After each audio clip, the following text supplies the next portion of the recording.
Damos inicio a la sesión Posem a treballar al cor, aquí y com. Dar las gracias a la Sociedad Catalana de Cardiología por permitir hablar de un tema que preocupa mucho a la población general y a los pacientes, todo lo relacionado con el deporte. Y para hacerlo tenemos panel de excepción. Tenemos como moderadora a la doctora Marta Faichés del Hospital Verge de la Cinta de Tortosa y como ponentes la doctora María Sanz del Hospital Clínic de Barcelona, la doctora Maite Doñate del Hospital de Sant Pau, la doctora Sonia Ruiz del Hospital del Mar, y doy fe que todas ellas conocen, tienen formación y gran experiencia en este tema que trataremos esta tarde. Sin más, pasamos a la primera ponencia de la doctora María Sanz, que nos va a hacer un repaso, una revisión de las guías europeas de 2020, Canvi de paradigma. Adelante, María. Hola, bona tarda a tothom. Bueno, primeramente agradecer a la organización el haberme invitado a participar y especialmente darme la oportunidad de hablar de este tema que para mí es esencial. Veis, como ya hablamos de un cambio de paradigma, y es que ahora las guías no solo nos instan a hacer actividad física, sino que incluso se introducen recomendaciones deportivas a todas las patologías cardiovasculares, como veréis seguidamente. No tengo ningún conflicto de interés en relación con esta charla. Primeramente, dar dos definiciones sencillas, que cuando hablamos de ejercicio físico hablamos del conjunto de actividades físicas planificadas, estructuradas y repetidas en el tiempo con el objetivo de mejorar y mantener la condición física. Sin embargo, cuando hablamos de deporte, sería un ejercicio físico, pero ejercido como un objetivo de competición o juego, y por tanto va a estar sujeto a una serie de normas y a un entrenamiento concreto. Y aquí os presento una gráfica que a mí me gusta mucho para representar lo que sería la relación que considero paradójica entre el ejercicio físico y la patología cardiovascular. Tenemos el ejercicio que probablemente sea la mejor terapia, o al menos la más eficaz, para patología cardiovascular. Sin embargo, tenemos el deporte competitivo, en que personas subyacentes puede aumentar el riesgo de muerte súbita. Como digo, asociado a gran intensidad, este aumento de la descarga enérgica asociado al deporte competitivo en estas personas que tienen una cierta susceptibilidad. Como os decía, la dosis adecuada, prácticamente podemos prescribir ejercicio en cualquier patología cardiovascular, y aquí nos lo representan las nuevas guías. Como veis, no solo incluyen patologías cardiovasculares estándar, sino que se incluyen aquellas que tradicionalmente habían sido, digamos, apartadas de la práctica deportiva, como son patologías congénitas, como es la mujer embarazada que veis allí corriendo, la población frágil. Y en esta charla me centraré en tres grandes grupos, dadas las limitaciones de tiempo y porque quiero explicaros de dónde vienen los cambios, que serían las miocardiopatías, las aortopatías y las valvulopatías. Decir que estas nuevas guías no solo hablan de deporte competitivo, sino que también hablan de prescripción de ejercicio y deporte recreativo. Por desgracia, aún nos tenemos que basar en un nivel de evidencia C, porque tenemos mayor evidencia, pero todo deriva de estudios observacionales. Hay pocos estudios longitudinales. Hay que decir que los distintos scores que tenemos para las distintas patologías cardiovasculares es difícil aplicarlos en población deportista, porque no se han sido incluidos específicamente en la evaluación de estos scores. Y decir que de todo ello, derivado de esta evidencia C, de estos scores que no podemos aplicar y todo lo que he comentado previamente, tenemos que hacer una decisión individualizada en cuanto a la prescripción de ejercicio y obviamente consensuada con el deportista, conocer cuáles son sus objetivos también deportivos. Para prescribir ejercicio no voy a entrar, va a entrar mi compañera, la doctora Doñate, hablará extensamente de este tema. Simplemente apuntar que las guías ya ensalzan el papel del equipo multidisciplinar en esta misión, y que no podemos dar simplemente decir al paciente camine 30 minutos, sino que tenemos que dar unas variables: frecuencia, intensidad, tiempo, cuál es la modalidad de ejercicio que tiene que realizar o puede realizar y qué tipo de nivel, es decir, amateur o competición, tiene que realizar el paciente. En estas guías se habla de la nueva clasificación de deportes que ya apareció en el año 2018. Simplemente decir que aquí los deportes se dividen en habilidad, fuerza, resistencia y mixto, y que veis que nos dan también una serie de parámetros de intensidad. No es lo mismo hacer tenis doble que individual, obviamente, y no voy a entrar en este tema, simplemente deciros que nos dan una serie de pautas de zonas aeróbicas para el entrenamiento aeróbico y la prescripción de ejercicio de fuerza en base a la repetición máxima. Pasando ya a las miocardiopatías, entramos en la miocardiopatía hipertrófica. Gracias a la evidencia acumulada vamos a poder ser un poquito más permisivos. En este estudio, en el cual se incluyeron distintos pacientes con distintas miocardiopatías, que todos llevaban un DAI, se evaluó las descargas que tenían estos pacientes y se vio que en el caso de los 63 pacientes con miocardiopatía hipertrófica, el deporte competitivo no estuvo asociada a más descargas por el dispositivo. De hecho, la única variable asociada a shocks fue la miocardiopatía ritmogénica. En este estudio, que incluyó 33 deportistas, hay que decir que el 89% eran de bajo riesgo. Aquellos que continuaron haciendo ejercicio tenían el mismo número de eventos que aquellos que no continuaban haciendo ejercicio. De hecho, se asoció más eventos arrítmicos a la presencia de late gadolinium enhancement, arritmias ventriculares e historia familiar. En este estudio, que incluyó 187 pacientes, 65% de ellos con fenotipo positivo, se definió deportista como aquel que hacía más de 4 horas semanales de un deporte de intensidad mayor de 6 METs, lo cual, si comparamos con un deportista de alta competición, realmente no es mucho. Y vieron que la supervivencia libre de eventos y la edad a la que aparecía el primer evento era similar en aquellos que eran deportistas y los que no lo eran. Así empieza este nuevo paradigma en cuanto a la miocardiopatía hipertrófica. Hemos sido muy restrictivos, incluso eliminando la actividad deportiva, la actividad física muy ligera. Nos estamos acercando a la moderada y en casos muy seleccionados, como veréis, podemos incluso prescribir actividad física intensa. Aquí la comparativa, las guías del 2015, prohibían el deporte competitivo a cualquier paciente con una miocardiopatía hipertrófica, de cualquier, con todas las características que pudiese tener.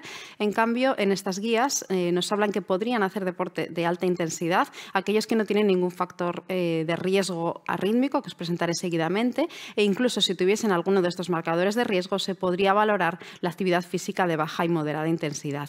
¿Cuáles son estos marcadores de riesgo? Pues la presencia de síntomas, síncope y obviamente una muerte súbita recuperada, un riesgo moderado según el S-score, un gradiente significativo del tracto de salida del ventrículo izquierdo, una respuesta normal de la tensión o arritmias inducidas por el ejercicio.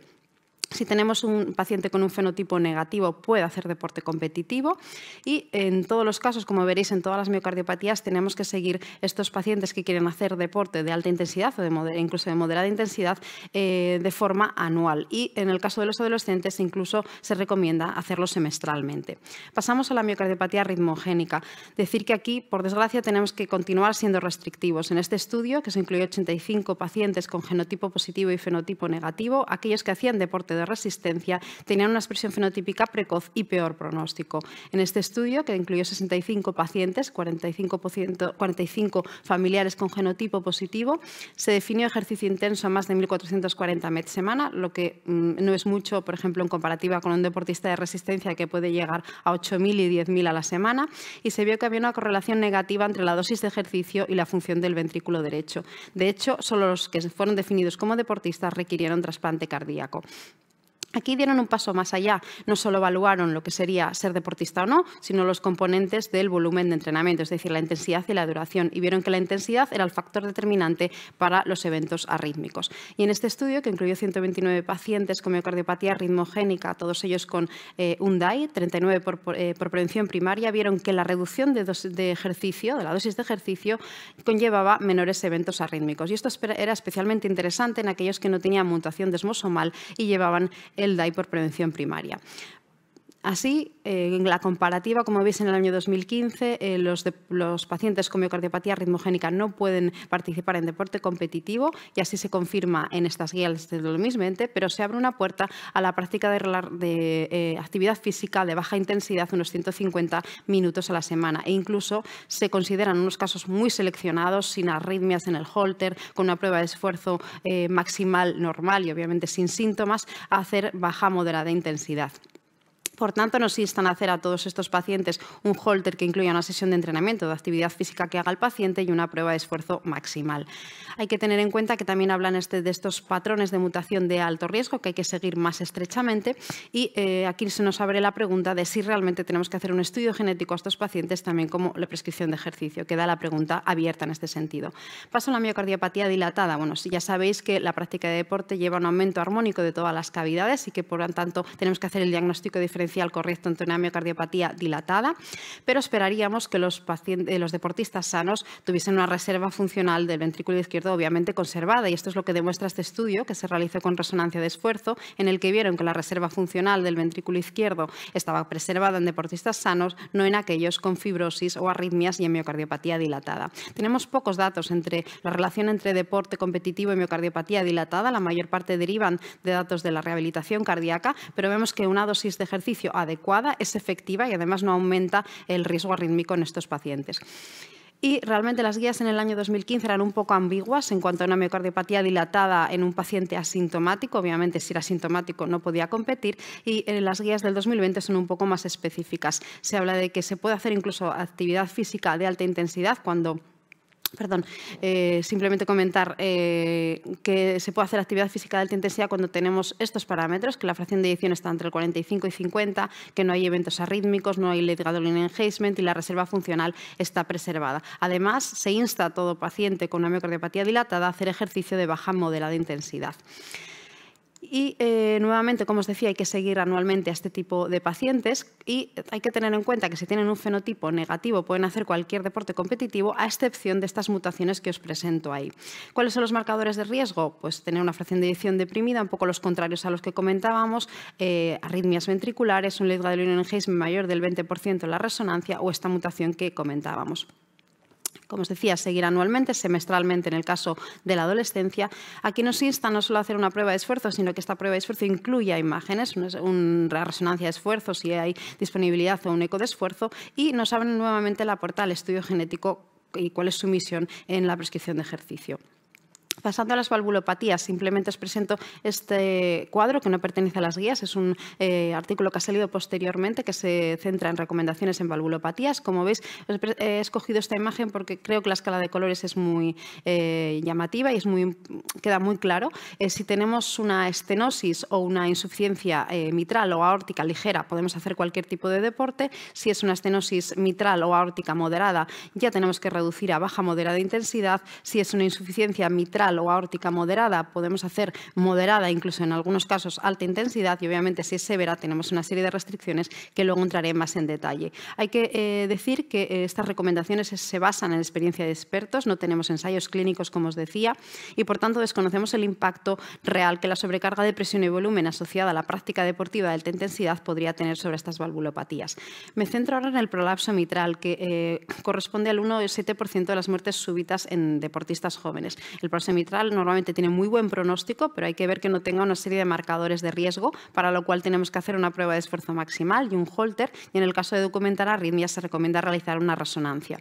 ¿Cuáles son estos marcadores de riesgo que obligarían a frenar al deportista y no hacer deporte competitivo? Pues son estos que os presento aquí: las T's invertidas, un QT largo, la presencia de un prolapso bilateral, historia de muerte súbita cardíaca, arritmias inducidas por el ejercicio, la presencia de fibrosis en la resonancia, una insuficiencia mitral severa, disfunción del ventrículo izquierdo. Aquí os presentaba un vídeo de un ejemplo de un deportista que tuvimos que frenar, que tenía un prolapso bilateral. Es una pena que no lo podáis ver, pero simplemente comentaros que también tenía T's invertidas en el electrocardiograma, una serie de parámetros y además fibrosis en la resonancia, lo que nos obligó a cambiar la prescripción de ejercicio en este paciente en concreto. Pasando a la válvula aórtica bicúspide, tenemos dos estudios principales hasta el momento.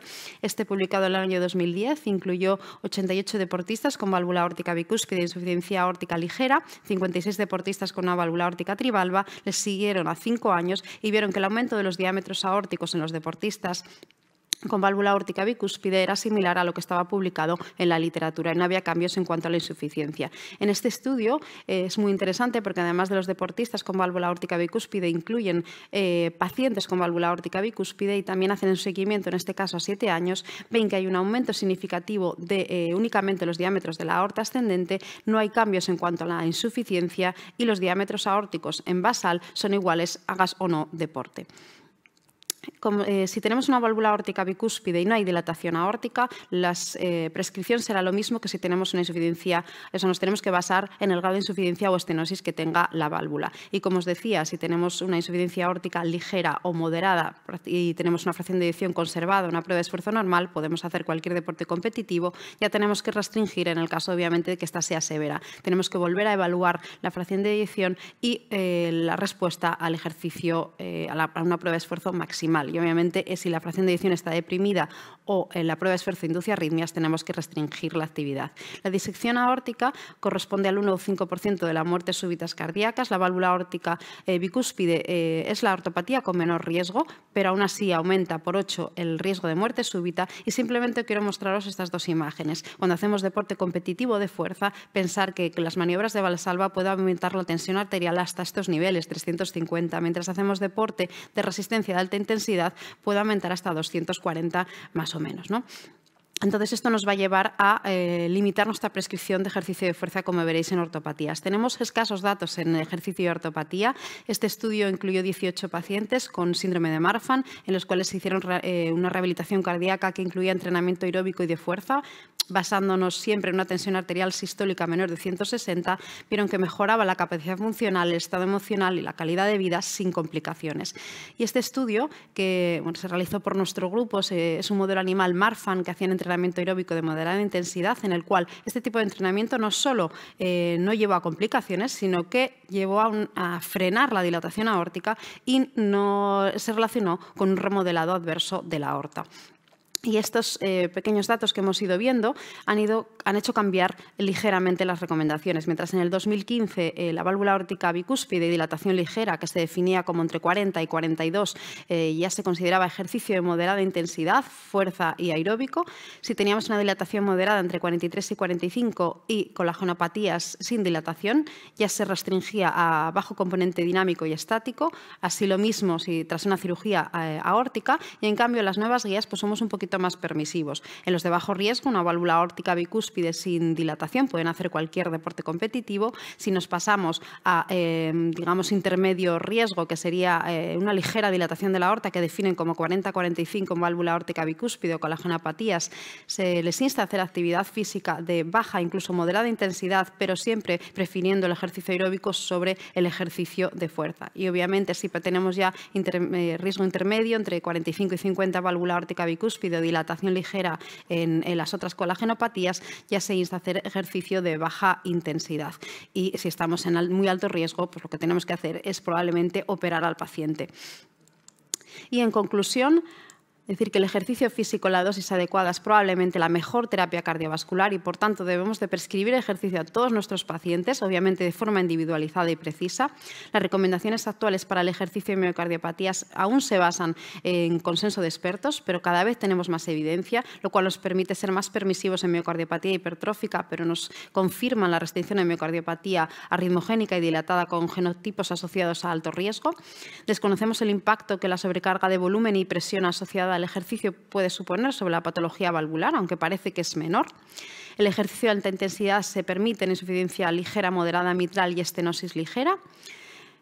El prolapso mitral generalmente, como os decía, está asociado a buen pronóstico, pero hay que confirmar que no hay signos de riesgo de muerte súbita o eventos arrítmicos. El ejercicio de alta intensidad está permitido en insuficiencia aórtica moderada y estenosis ligera, con buena función ventricular y respuesta normal al ejercicio. Las recomendaciones para la válvula aórtica bicúspide son las mismas que el trivalva si no tenemos dilatación aórtica. Y realmente tenemos escasa evidencia entre deporte y colagenopatías, pero parece ser que el ejercicio aeróbico de baja, incluso moderada intensidad, puede ser beneficioso y que, por tanto, las guías actuales ya lo recomiendan si no hay dilatación aórtica o esta es ligera. Y muchas gracias por vuestra atención. Muy bien.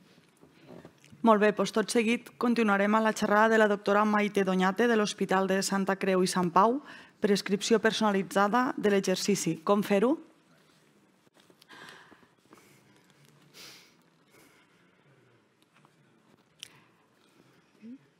Bona tarda a tothom. Moltes gràcies per m'haver convidat i a mi m'agradaria posar-vos una mica a prop el com podem prescriure exercici, que és una cosa que diria jo que és la meva passió. Jo soc especialista en medicina de l'esport i estic molt contenta de poder col·laborar amb aquesta sessió.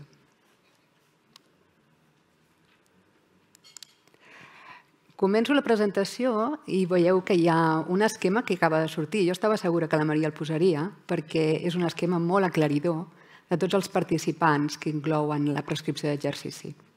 Com ella ha explicat, és molt important conèixer les característiques de la malaltia i el grau d'afectació i les seqüeles que pugui tenir.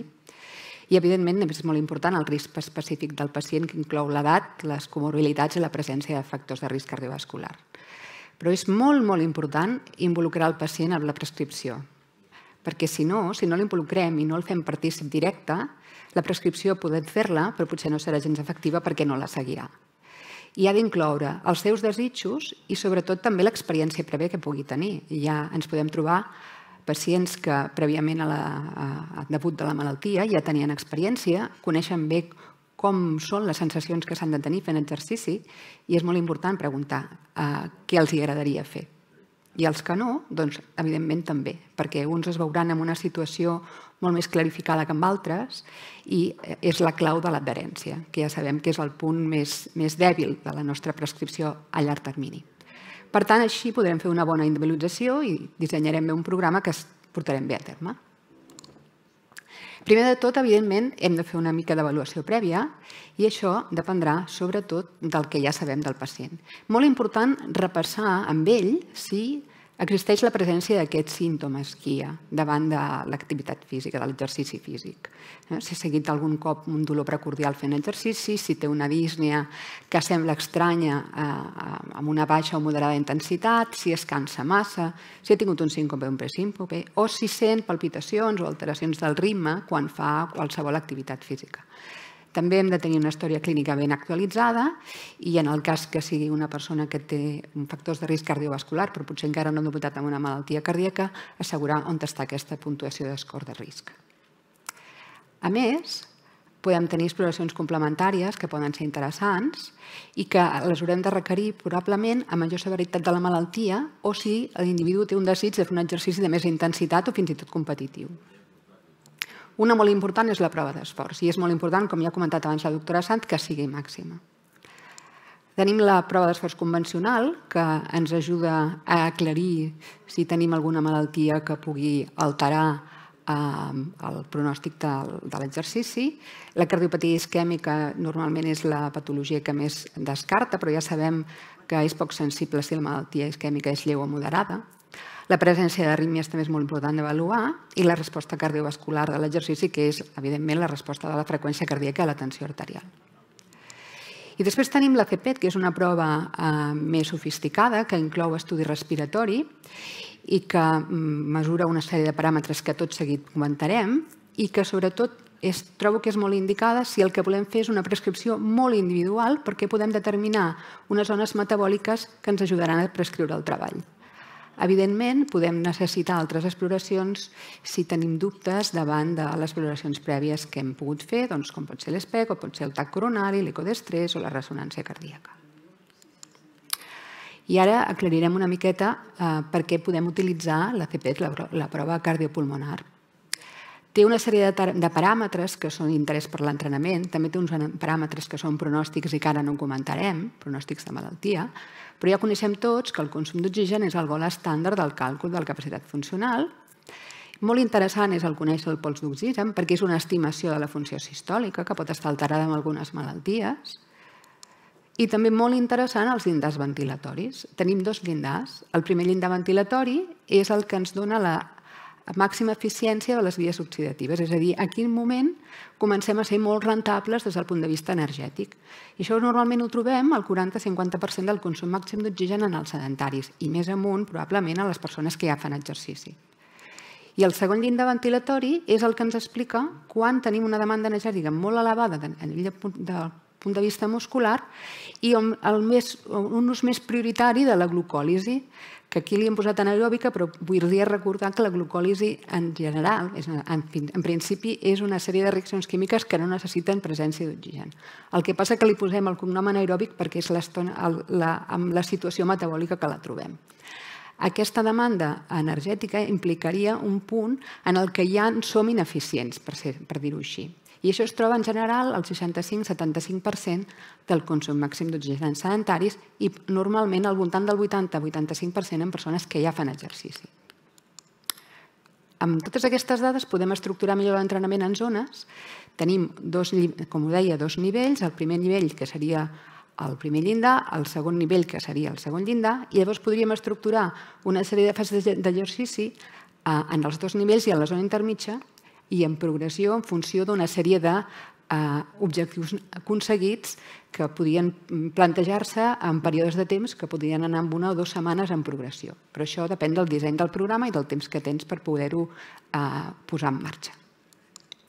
La millora del consum d'oxigen i del consum en els llindars, sobretot el primer, són bons indicadors de si estem aconseguint una millora de la condició física. Unes pinzellades sobre els tipus d'exercici que ja s'han comentat una mica. L'exercici de resistència, que voldria dir que no l'hem de confondre des del punt de vista terminològic amb el que s'anomena exercici de resistance en anglès, sinó que és equivalent al que en diem exercici d'endurance, que és l'exercici de fons, l'exercici de llarga durada i de predomini aeròbic, perquè en general s'està utilitzant sobretot vies metabòliques aeròbiques, que són sobretot la glucòlisi en una situació en què no és d'alta intensitat i sobretot la lipòlisi o beta-oxidació. El que provoca en l'organisme és un augment de freqüències cardíaques altes i gran despesa energètica i això provoca una adaptació d'aquests sistemes orgànics implicats, que els veieu aquí baix, i a la llarga una millora del funcionament d'aquests sistemes. Per tant, una millora, una adaptació millor, que és el que realment implica l'entrenament. La fibra muscular predominant en aquest tipus d'exercici és la fibra muscular tipus 1. Quin tipus de metodologia té aquest exercici? Doncs és un tipus d'entrenament que es pot fer o continu o en intervals, d'una durada que pot ser de mitjana a llarga, és a dir, sessions entre 30 i 45 minuts de continuïtat, d'una intensitat de lleugera mitjana, amb unes mesures que poden ser objectives en quant a aquesta intensitat, que seria, per exemple, el percentatge del consum d'oxigen, si hem fet una CPET, o una freqüència cardíaca documentada o en relació a la freqüència cardíaca màxima teòrica. El que vull dir amb documentada és una freqüència cardíaca mesurada en una prova d'esforç i tenint en compte que alguns d'aquests pacients prendran fàrmacs que poden reduir aquesta freqüència. I després hi ha unes mesures objectives que són el test de la parla, és a dir, que una persona mentre està fent aquest exercici pot parlar i no té entretallaments de la respiració que li impedeixen precisament aquesta parla i que estarien implicant ja situacions de dísnea.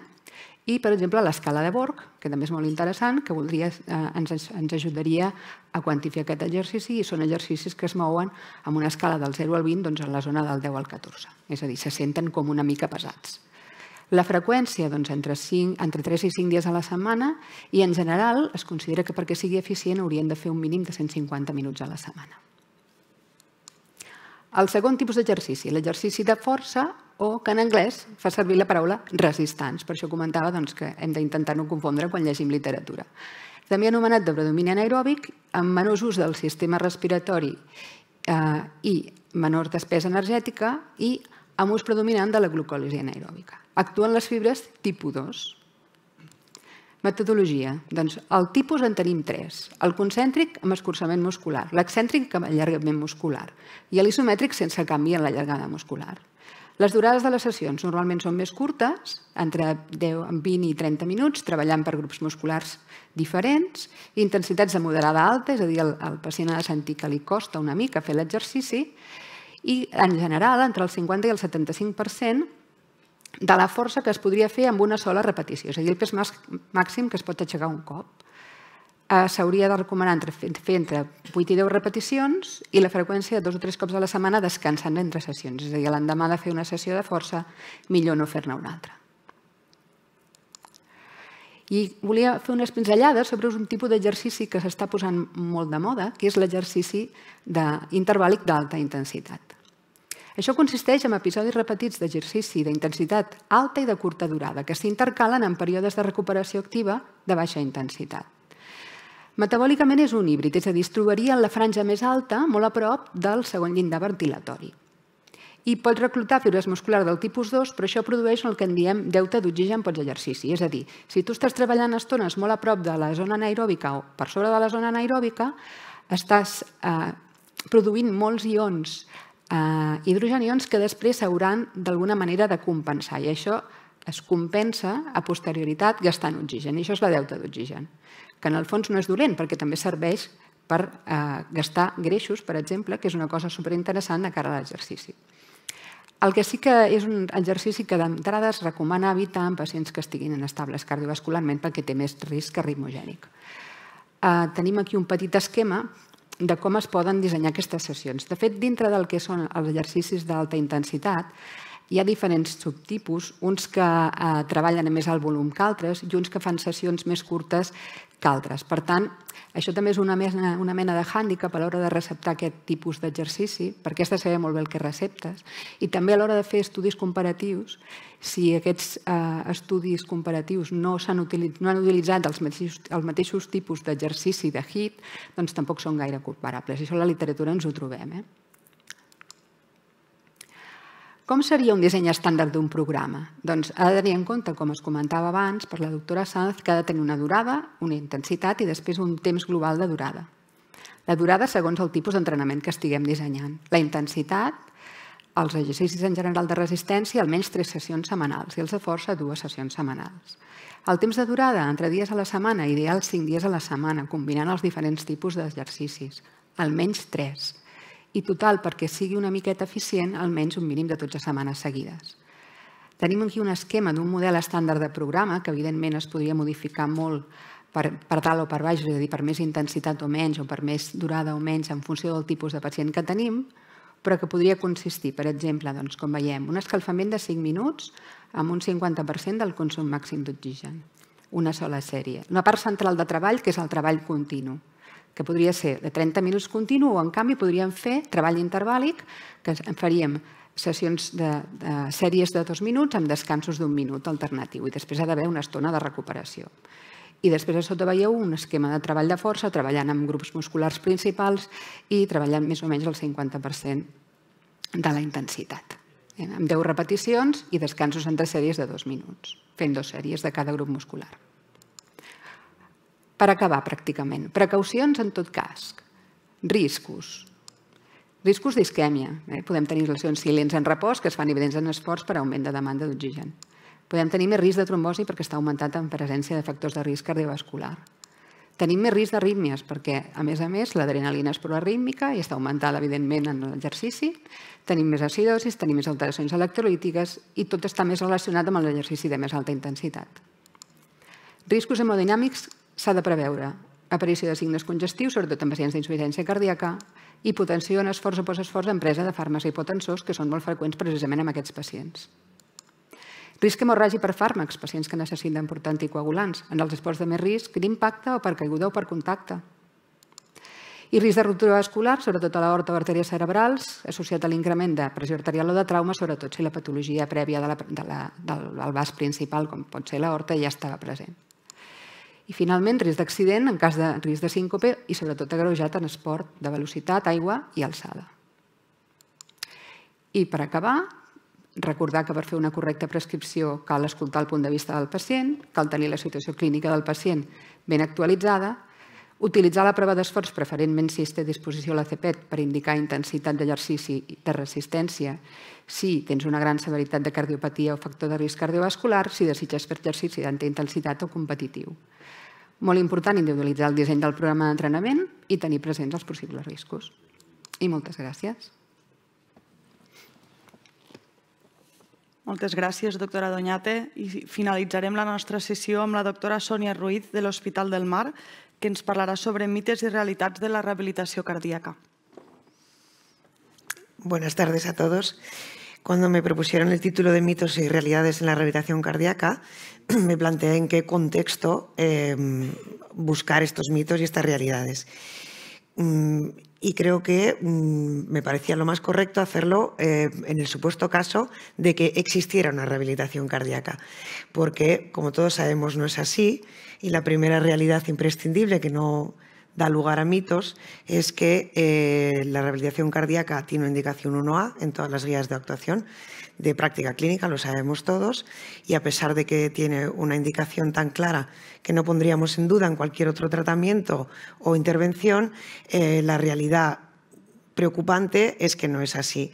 En este registro reciente de múltiples países europeos, la gran mayoría no llegan ni a la mitad de los pacientes que reciben este tipo de intervención y muchos de ellos, ni siquiera el 25% entre los que nos encontramos, y yo diría que el 25% en nuestro caso ya es muy optimista.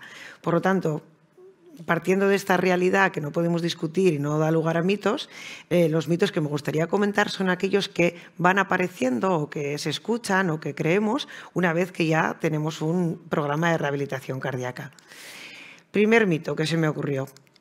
Con un programa tan bueno que incluye un gimnasio gratis, seguro que no hay nadie que rechace y van todos encantados. Pues la realidad es bastante diferente. En el registro Eurospire, el último que se publicó, que es un registro de 27 países europeos en los que se pregunta sobre la rehabilitación cardíaca y el control de los factores de riesgo cardiovasculares en prevención secundaria, nos encontramos que se confirma lo que ya estábamos comentando, que solo el 50% de los pacientes reciben una indicación de rehabilitación cardíaca, pero de los que lo reciben, aproximadamente solo el 60-69% de los pacientes deciden ir. Es decir, el 40% ya rechaza de antemano. Y de los que han decidido ir, solo el 50% termina el programa de rehabilitación cardíaca. Esto es un poco comparable a lo que vemos nosotros a nivel local.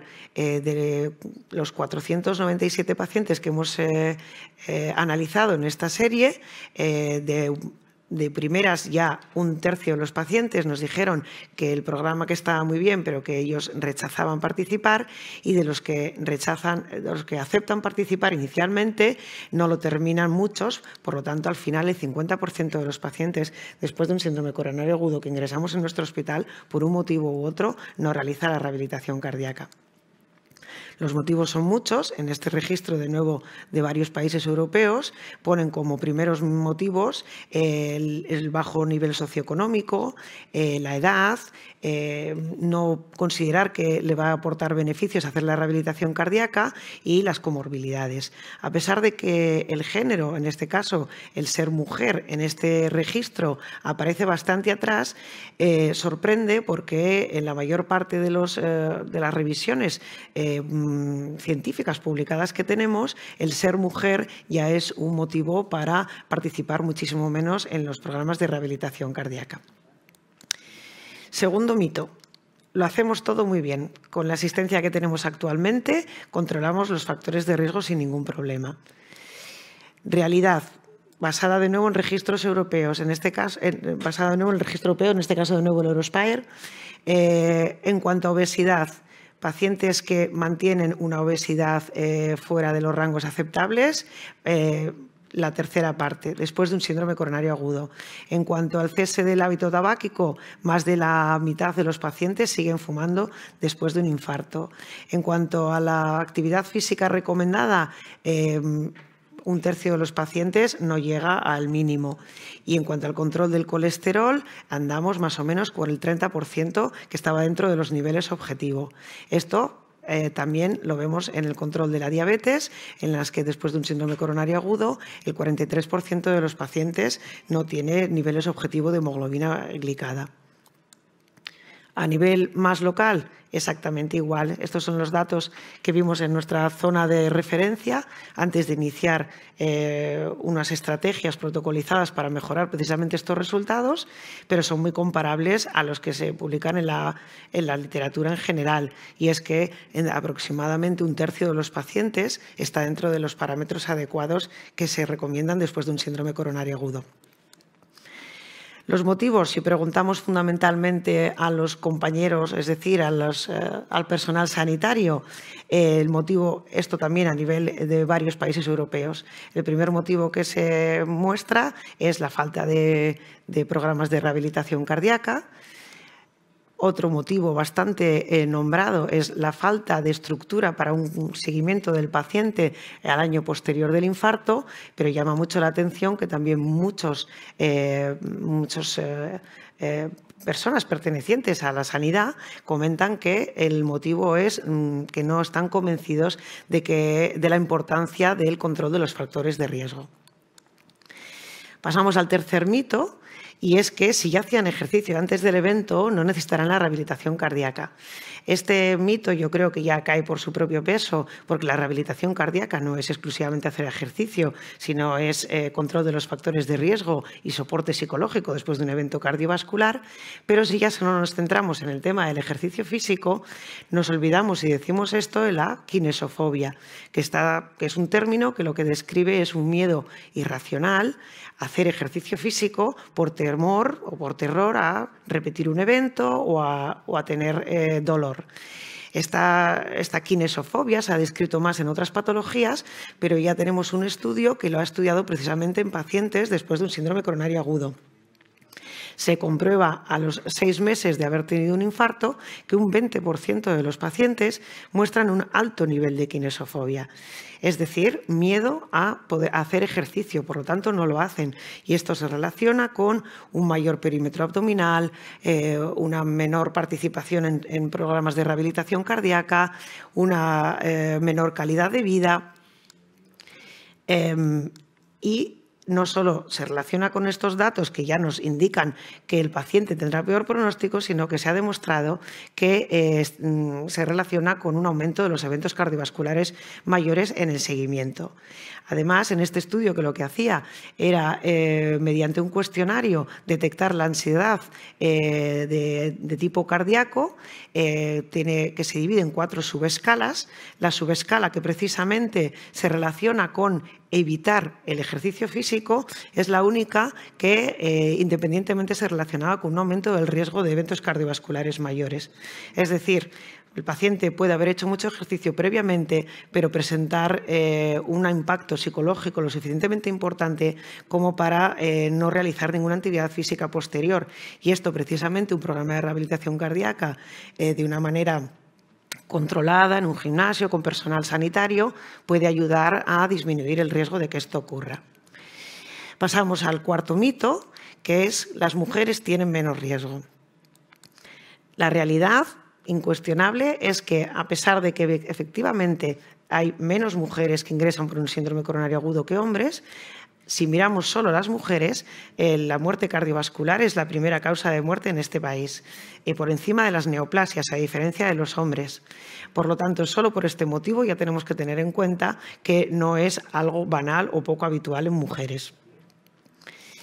Y además, ya no solo que tengan eventos cardiovasculares, sino que sus complicaciones y mortalidad son muy parecidas a los de los hombres. En este estudio realizado en Cataluña, dentro del programa de angioplastia primaria en el infarto, lo que vemos es que el 24% de los pacientes del registro son mujeres y que los riesgos a 30 días son exactamente iguales que los de los hombres, y el riesgo de mortalidad bruta al año es también exactamente igual al de los hombres. Es verdad que en este estudio, cuando se hacía un análisis multivariado, el riesgo de las mujeres al año parecía menor, que no coincide con los resultados también recientemente publicados de este estudio, también una revisión de múltiples estudios en los que hablan de que incluso el riesgo a corto y a largo plazo de las mujeres puede ser incluso mayor que el hombre después de un síndrome coronario agudo. En cualquier caso, no se trata de si es mayor o menor, creo que debemos de considerar que el riesgo postinfarto es tan alto en una mujer como en un hombre.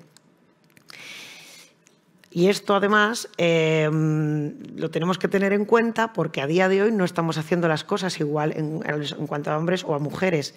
La derivación a programas de rehabilitación cardíaca es claramente menor en las mujeres que en los hombres e incluso si se han derivado a un programa de rehabilitación cardíaca, las mujeres acuden o finalizan el programa con muchísima menos frecuencia.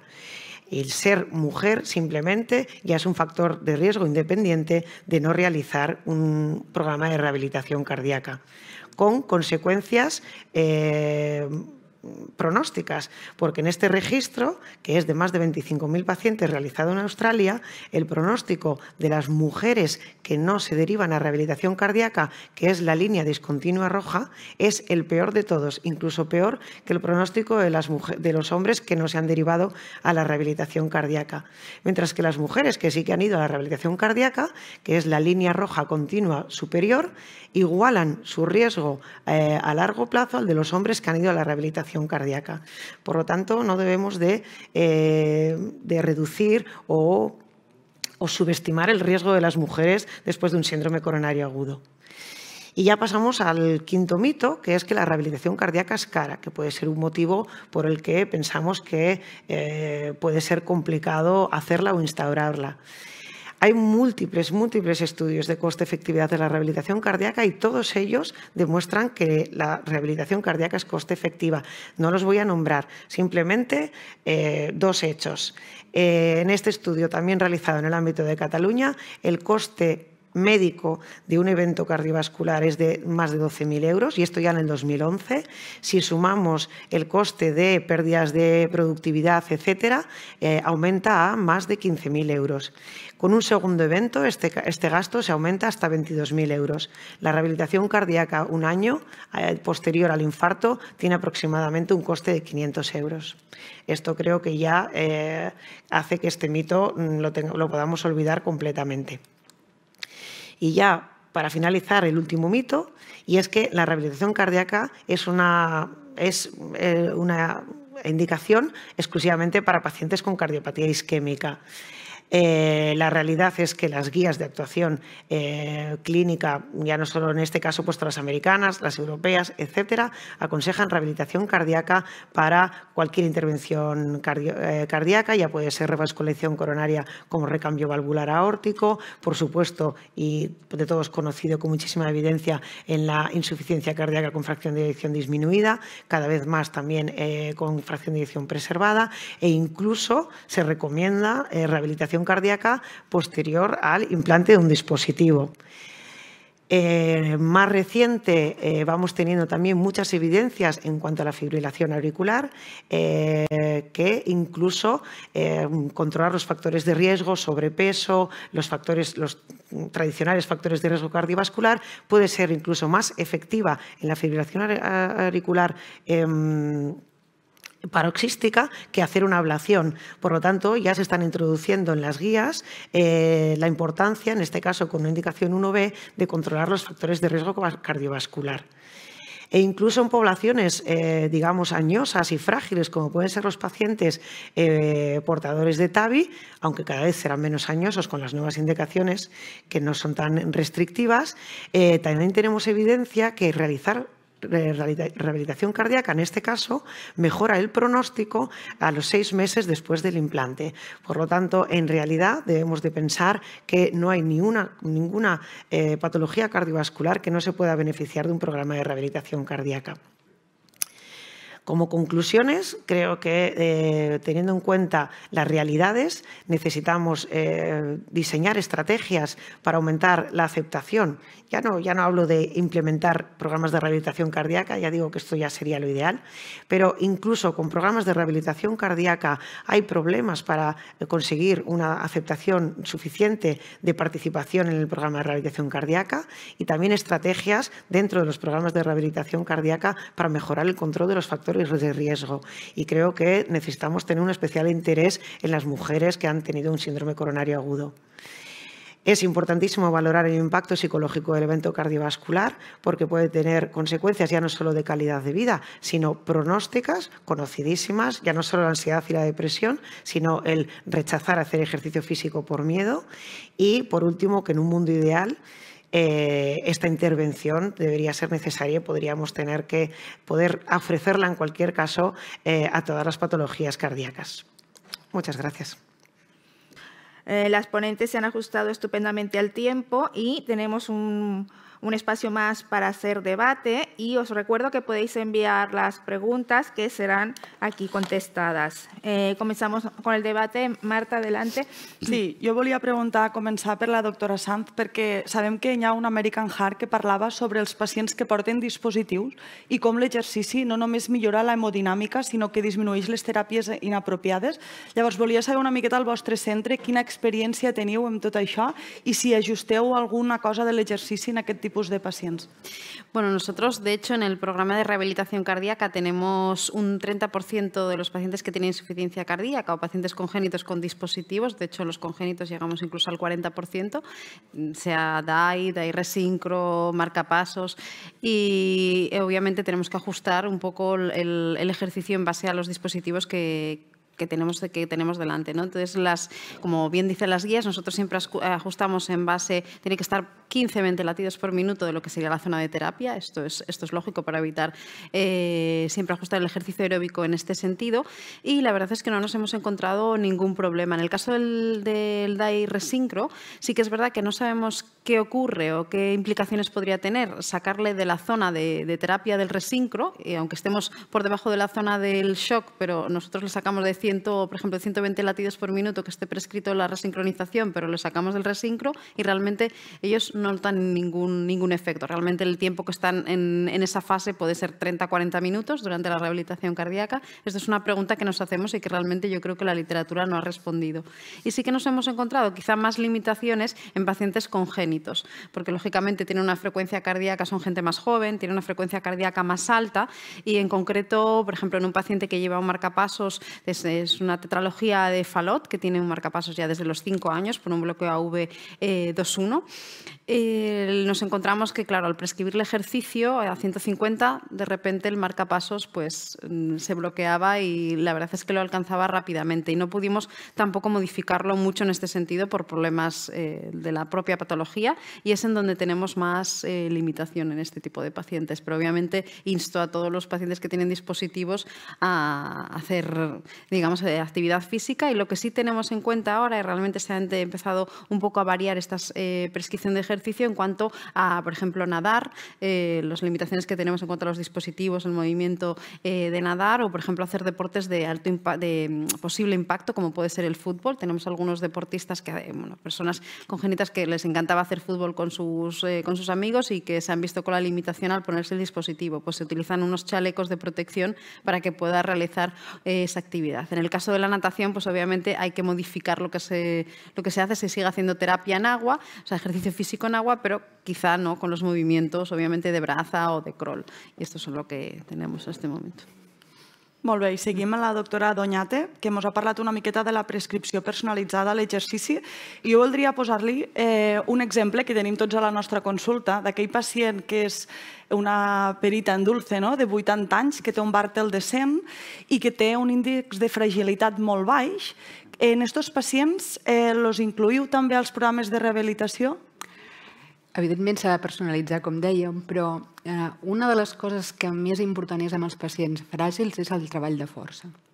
El treball de força, ben fet, ben especificat en cada pacient, el millor del to muscular, és el que després et permetrà poder fer treball dinàmic. Si no tens una bona adequació d'aquest treball de força, si no millores el to muscular dels músculs implicats en fer el gest d'exercici, sigui braços, cames o el que sigui, no aconseguiràs res. Per tant, avalua'l bé, treballa bé la força i després comences amb intervals de treball curts, sense esgotament, per anar intentant, amb descansos suficients, per anar intentant anar guanyant minuts de temps. Però si no treballes la força, no vas enlloc.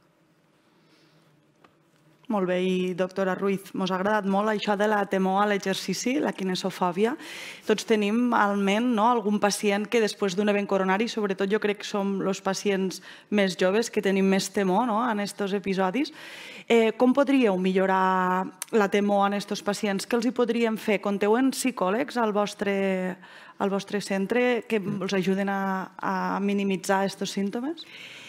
Tenemos menos de lo que nos gustaría, en algunos casos muy específicos en los que detectamos mediante cuestionarios una ansiedad o un nivel de depresión, sí que podemos derivar a hacer una terapia o por lo menos una valoración psiquiátrica. Yo creo que en estos casos ya solo el participar en un programa de rehabilitación cardíaca y reiniciar el ejercicio de una manera controlada, monitorizada, en un contexto de personal sanitario alrededor, solo esto les hace ya coger de nuevo confianza en que se puede hacer ejercicio sin temor a repetir un infarto, etcétera. Y luego un trabajo de educación, de pensar, tienes menos riesgo ahora revascularizado de tener un infarto que un mes antes del infarto cuando sí hacías ejercicio. Pero yo creo que ya solo el recuperar una actividad física de manera para el paciente protegido ya ayuda a minimizar esto. Por supuesto, siempre hay casos más graves en los que necesitan una ayuda psicológica o incluso farmacológica por parte de psiquiatría. Pero yo creo que la mayoría, simplemente de esta manera, ya pueden mejorarlo de manera importante, que son los que debemos intentar estimular más de ir a la rehabilitación cardíaca. Muy bien, yo sigo con Sonia. El tema, mitos y realidades de la rehabilitación cardíaca. En el contexto actual de pandemia todo es virtual, hemos pasado a hacerlo todo de forma, o casi todo telemática, y la telerehabilitación también se está planteando como una panacea promesa, incluso para mejorar el gap de las mujeres. Me gustaría saber tu opinión y si no será también otro mito que... Yo creo que tiene una cabida, evidentemente, para los pacientes con kinesiofobia no, porque no se sienten protegidos para volver a realizar ejercicio. Y creo que todo está muy bien, pero lo que no funcionan son las apps y los programas que se dan al paciente simplemente y siga usted este programa. Para que haya una telerehabilitación que funcione tiene que haber un personal detrás haciendo un control, contactando con el paciente, interactuando, resolviendo dudas. Las apps exclusivamente de ¿se ha olvidado usted de caminar hoy 35 pasos? Son, como todos hacemos en un momento determinado, quitamos la notificación de nuestro teléfono y ya está. Entonces yo creo que sí que tiene cabida, pero dentro de un programa de rehabilitación y con un personal por detrás que está haciendo una monitorización de esa rehabilitación. Simplemente haga usted esto y que le vaya bien, no creo que tenga futuro. Estupendo. La doctora Doñate habló del ejercicio interválico de alta intensidad, que esto ha tenido sus épocas de más y menos moda, interés, evidencia. En la insuficiencia cardíaca, ¿qué papel tiene en la actualidad este tipo de ejercicio? A veure, ja comentàvem abans que és un exercici que s'ha de vigilar amb gent que és fràgil o que té cardiopatia avançada. Per tant, sí té un paper, però jo penso que complementari de l'exercici aeròbic tradicional, és el meu punt de vista, perquè estimular l'alta intensitat, és a dir, treballar amb fibra muscular, que és diferent a la que treballes en l'entrenament continu, o és més intens el treball que fas amb aquesta fibra muscular, també és interessant. Però personalment jo crec que té un paper complementari en general amb aquest tipus de malalt. Potser en malalts que estan molt més estables no, però en malalts que en un moment determinat es pot capgirar la seva situació clínica per altres circumstàncies, té un paper complementari. Però de tota manera l'evidència encara va canviant. I jo apuntava una mica que també dintre del que és l'alta intensitat hi ha molts dissenys diferents. I per tant, com són diferents, és difícil de comparar entre ells. Per tant, agafar, fer-lo servir, però individualment en cada pacient. Estupendo. Y por último, la doctora Sanz, el tema de los test genéticos. Al final, como take home message, ¿a quién sí o sí? ¿En qué momento? Derivamos siempre porque, claro, no está al abasto del cardiólogo clínico habitual. ¿Nos puedes ayudar con esto? Bueno, realmente yo creo que la pregunta la han dejado un poco abierta en las guías y yo también la tengo un poco abierta en la cabeza. Yo creo que la verdad es que tiene un papel pronóstico importante en el caso de la miocardiopatía dilatada, la miocardiopatía ritmogénica, como mostramos ahí, y si lo vamos a hacer por el propio pronóstico de la enfermedad o si tenemos, por ejemplo, una agrupación familiar clara, obviamente vamos a hacer un test genético, pues también tenerlo en cuenta a la hora de prescribir ejercicios. Si tenemos obviamente mutaciones de alto riesgo de eventos arrítmicos, por ejemplo, en un paciente que tiene una miocardiopatía dilatada, pues tendremos que ser más restrictivos, ¿no? Entonces, creo que no hay una indicación ahora expresa como para prescribir ejercicio voy a hacer un test genético, pero muchos de estos pacientes ya tienen una indicación, bien sea por agrupación familiar, por temas pronósticos, y sí que tenemos que mirar esta información para prescribir ejercicio. Yo creo que es lo que nos tendríamos que quedar por el momento. Muy bien. Pues cumpliendo con los tiempos de la sesión, pues sobre todo un último mensaje, la necesidad que tenemos de implementar el tratamiento, el continuum del tratamiento cardiovascular del paciente, que no es solo el de la fase aguda, por lo que entiendas un código infarto, tenemos trasplante, pero queda pendiente implementar la rehabilitación cardíaca en Cataluña y para que todos los pacientes se beneficien pues, de esta intervención con tanta evidencia y resultados como hoy hemos podido revisar, y el ejercicio en el paciente cardiovascular en general, ¿no? Y ya casos más específicos como de alta intensidad, atletas con unas nuevas guías menos restrictivas. Sin nada más que añadir, pues gracias por vuestra atención y seguir disfrutando de este congreso tan especial. Hasta luego.